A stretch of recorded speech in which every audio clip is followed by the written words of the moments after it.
Water has a memory. That's what the Vietnamese told us. The rivers remember everything that happens on them, every boat, every body, every drop of blood. The Mekong River has a long memory. I believe them now. I remember too. Petty Officer Second Class Michael O'Brien, United States Navy, River Patrol Force, Task Force 116. They called us the Brown Water Navy. We patrolled the rivers and canals of the Mekong Delta in small fiberglass boats, hunting Viet Cong, interdicting supplies, trying to control a network of waterways that stretched for thousands of miles. We called the boats PBRS, Patrol Boat, River, 31 feet long, twin .50 caliber machine guns up front, M60 machine gun in the back, fast, maneuverable, loud as hell. The engines screamed when you opened them up and you could hear us coming from a mile away. Not exactly subtle, but subtlety wasn't the point. The point was showing the enemy we owned the rivers, that we could go anywhere, anytime, and there was nothing they could do about it. Except they could do plenty, and did. I'm from Boston, Massachusetts. Joined the Navy in 1968 because I wanted to see the world, and the Navy seemed safer than the Army. Nobody told me the Navy had a brown water Navy. Nobody told me I'd be patrolling rivers in a fiberglass boat that offered about as much protection as a wet paper bag. Nobody told me a lot of things. I arrived in Vietnam in March 1969. Got assigned to River Division 551, operating out of My Tho. The Mekong Delta is basically a giant maze of rivers, canals, streams, rice paddies, all connected by water. Perfect for smuggling weapons and supplies. Perfect for ambushes. Perfect for dying. Our job was to patrol, stop and search sampans, check papers, look for weapons, interdict enemy supply lines. Easy, right? Except you couldn't tell who was VC and who wasn't. The old man in the sampan carrying rice might be a farmer, or he might be running supplies to a VC camp. The woman with a baby might be innocent, or the baby might be covering a grenade, and everyone was a threat. No one was a threat. You just had to guess and hope you guessed right. Usually we guessed wrong. June 14th, 1969. That's the first time I killed someone. The first time I'm certain of, anyway. In the rivers, you spray a lot of bullets at a lot of things. Sometimes you hit. Sometimes you don't. Hard to know for sure. But June 14th, I'm sure. We were running a routine patrol, my PBR and another boat cruising down a canal near Ben Tre. Hot day, always hot in the Delta, humid.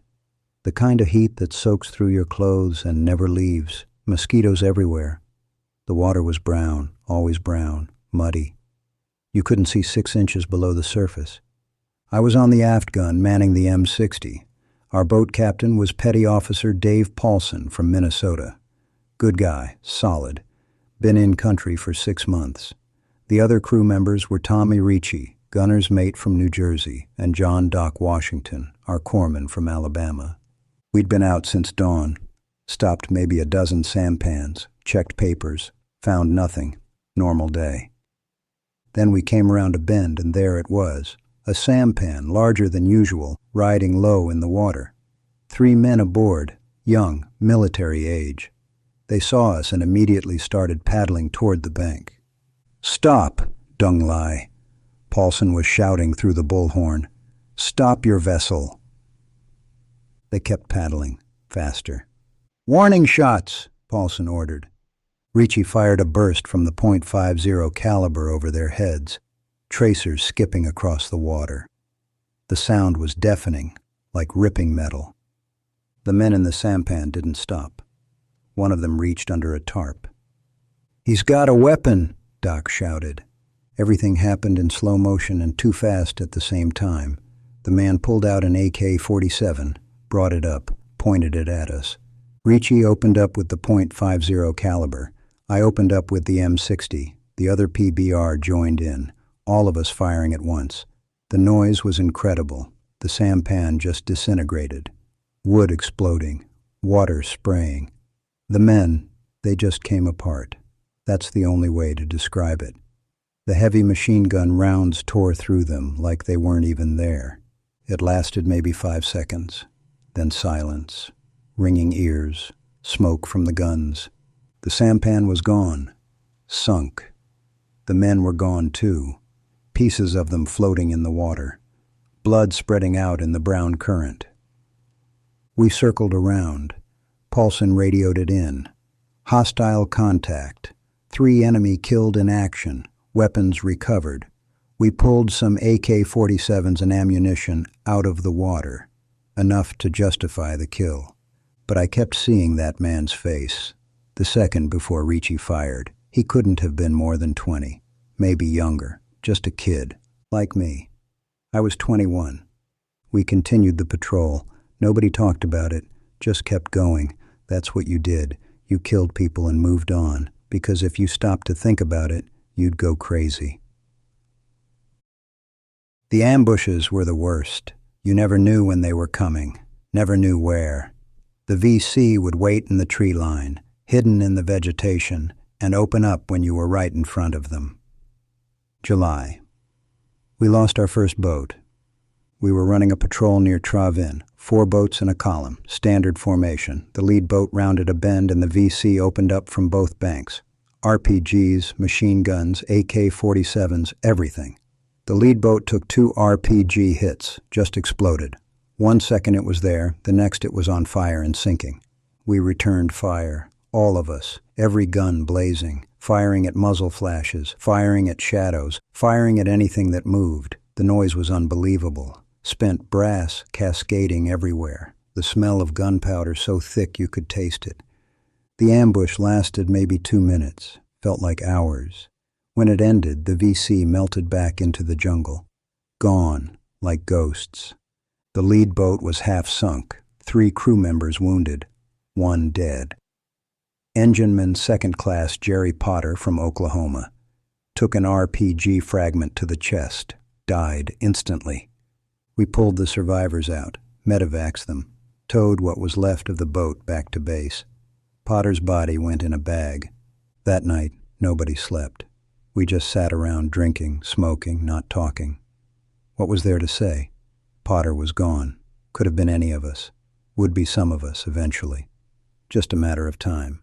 The patrols continued. Every day, every night, sometimes multiple times a day. We'd go out, get shot at, shoot back, come home, repeat, like a job, like punching a clock, except the clock was trying to kill you. August. We started finding bodies in the water, dead VC mostly, but sometimes civilians, sometimes kids. The river was full of them, floating, bloated, rotting in the heat.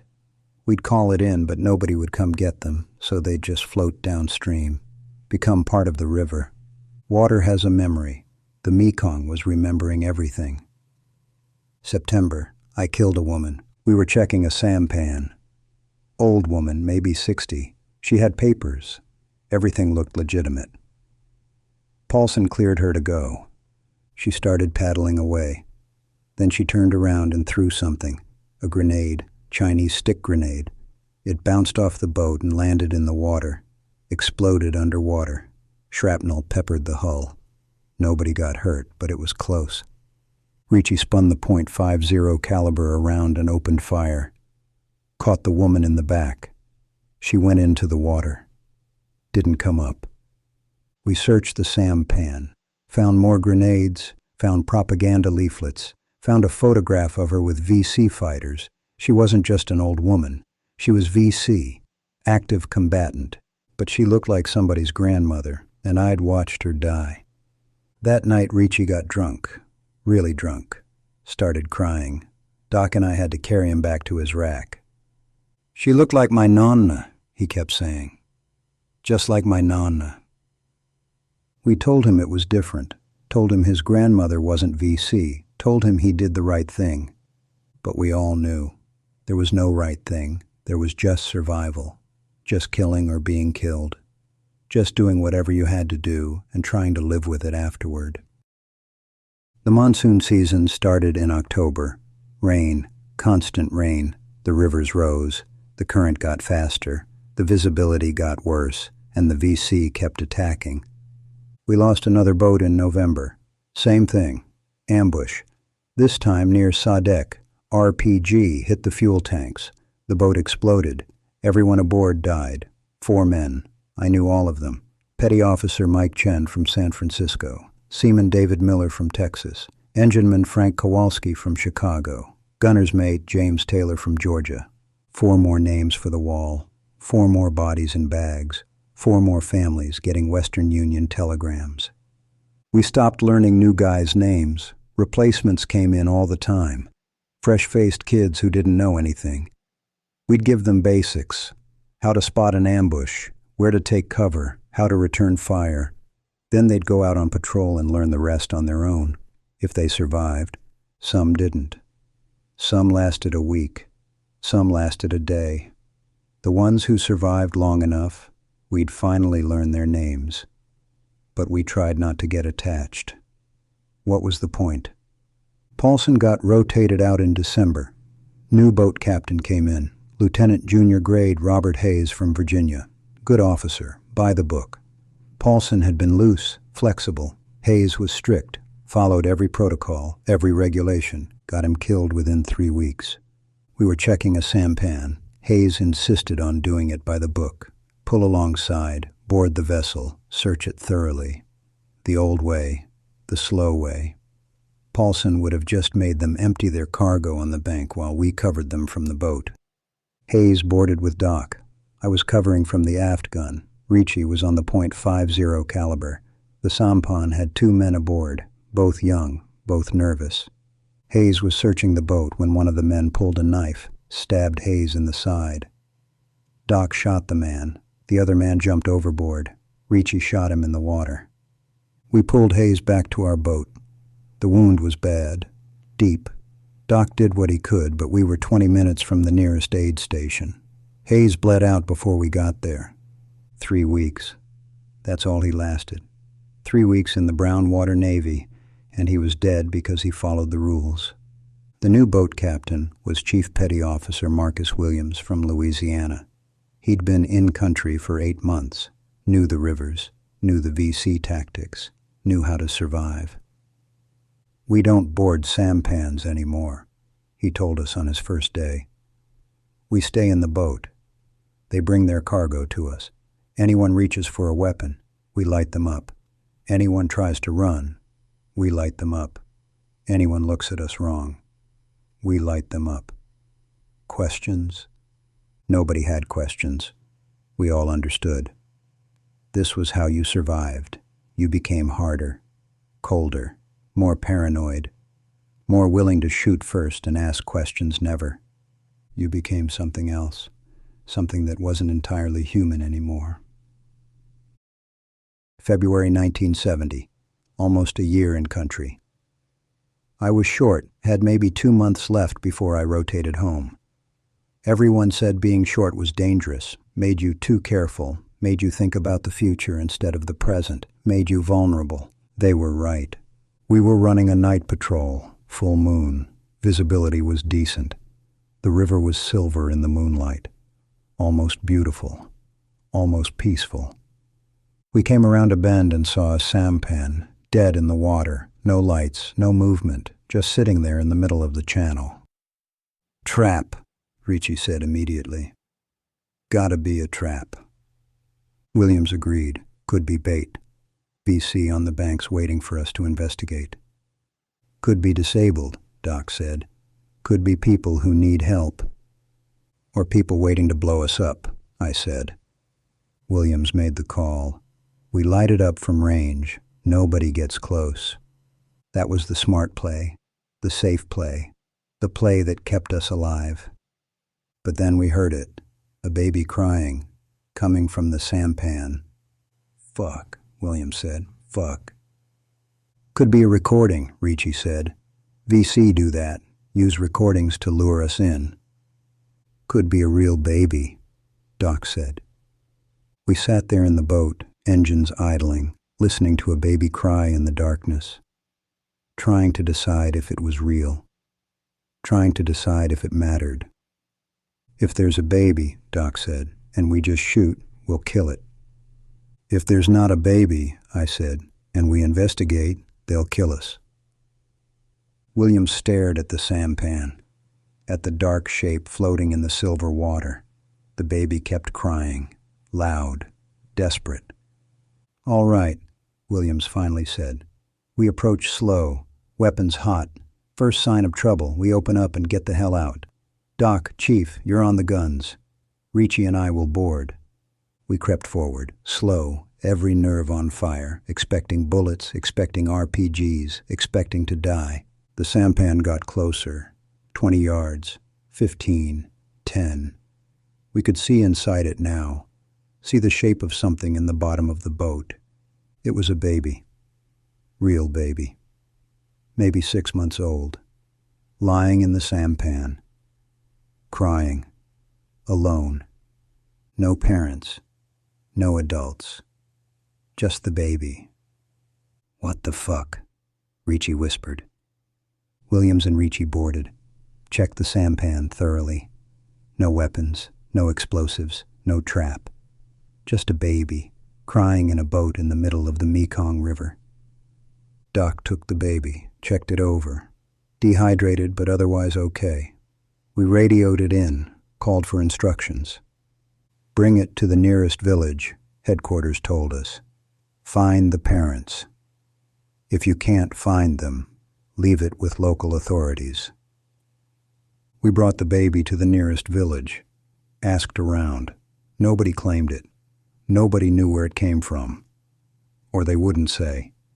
Hard to tell the difference. We left the baby with the village elder. He promised to take care of it. Probably did. Or maybe he didn't. We never found out. But I think about that baby sometimes. Wonder what happened. Wonder if it survived. Wonder if it grew up. Wonder if it hates Americans. Can't blame it if it does. That night broke something in me. The baby was too much. Too real. Too innocent. Reminded me that this wasn't a video game. These weren't just enemies. These were people. Human beings. With families. With babies. And we were killing them.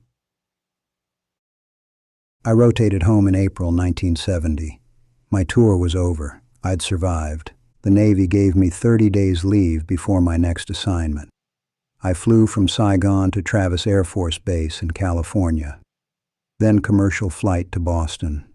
My parents met me at the airport. My younger brother was there. My girlfriend Karen was there. They hugged me, cried, said they were so glad I was home, so glad I was safe. I didn't feel safe, didn't feel home. Felt like I was still in the Delta, still in the boat, still waiting for the next ambush. Karen noticed first. We went to dinner the night I got back. Nice restaurant. She'd made reservations, wanted to celebrate. I couldn't eat, couldn't sit with my back to the door, kept looking around the restaurant, looking for threats, looking for exits, looking for anything that didn't belong. "Mike, you okay?" "Yeah, fine, just tired." "You seem different." Different. That was one word for it. Dead inside was another.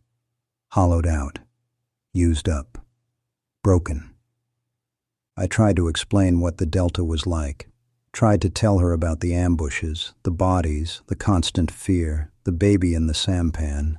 She listened, tried to understand. But how could she? How could anyone who wasn't there understand what it was like? The brown water, the blood, the way everything smelled like death and mud. We broke up 3 months later. She said I'd changed. Said I wasn't the same person she'd fallen in love with. Said she couldn't reach me anymore. She was right. I wasn't the same person. That person died somewhere in the Mekong Delta. What came back was just a shell. The Navy transferred me to a shore station. Desk job. No more combat. No more rivers. Just paperwork and routine. Should have been perfect. Safe. Boring. But I couldn't handle it. Couldn't sit at a desk.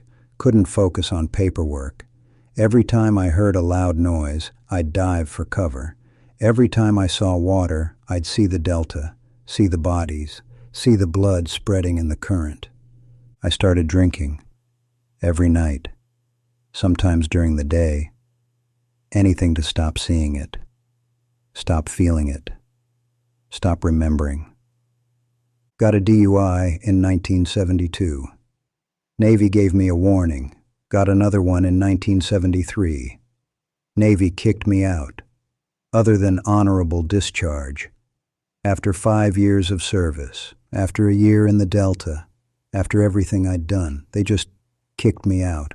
I drifted after that, worked odd jobs, construction, warehouse, anything that didn't require thinking, anything that let me be alone. Got married in 1979, divorced in 1982. She said I drank too much, said I had nightmares, said I never talked about anything real. She was right about all of it. I looked up some of the guys from my old boat, tried to find Ricci, found out he'd killed himself in 1975.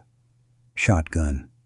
His brother told me Tommy had never been right after Vietnam, never stopped having nightmares, never stopped seeing the old woman he'd shot. Dr. Washington became a doctor, real doctor, works in Birmingham, has a family, seems okay. We exchanged Christmas cards for a few years, then stopped. Too hard to maintain, too many memories. Williams retired from the Navy, lives in Louisiana. We talked once in 1980. He said the Delta still haunted him, said he still heard babies crying, still saw sampans in his sleep. We did our job, he said. We did what we had to do. Yeah, I said. Doesn't make it easier, though. No, doesn't make it easier. I'm 64 years old now, live alone in a small apartment in South Boston, never remarried, never had kids. What would I tell them? How would I explain what their father did in Vietnam? How many people he killed? How many bodies he saw floating in the water? Can't go near water anymore. Can't look at rivers. Can't even take a bath, only showers. The water brings it all back. The brown current, the blood, the bodies. The memory, water has a memory. The Vietnamese were right. The Mekong remembers. And so do I. Every sampan we stopped, every person we killed, every ambush, every explosion, every scream, the baby crying in the darkness, the woman who looked like somebody's grandmother, the men who came apart under machine gun fire. I remember all of it. Can't forget. Can't let go. The war ended in 1975. We lost. All those patrols, all those firefights, all those deaths, for nothing. We just left. Let it all fall apart. 34,000 Navy personnel served in Vietnam. Over 2,000 died. Hundreds served in the Brown Water Navy. We lost dozens of boats, hundreds of men, trying to control rivers we never really controlled, fighting an enemy we could never really see, winning battles that never mattered. I survived, came home, built a life, sort of, but I never left the Delta, never got out of the boat, never stopped patrolling, never stopped looking for the next ambush. I'm still there, still on the water, still manning the M60, still waiting for muzzle flashes in the tree line, still listening for babies crying in the darkness, still trying to decide who's a threat and who's innocent, still getting it wrong, still killing, still dying, still floating in that brown water. The Mekong Delta is 9,000 square miles of rivers and canals and death. I spent a year there, 1 year out of 64 years of life. But that year defines me. That year is who I am. That year is all I see when I close my eyes. Water has a memory, and the memory never fades, never washes away, never gives you peace. I'm still in that patrol boat, still in the Delta, still in the war, the Brown Water Navy. They called us that because of the muddy rivers we patrolled. But the water wasn't just brown from mud. It was brown from blood, from bodies, from everything we poured into it. And it remembers. God, it remembers.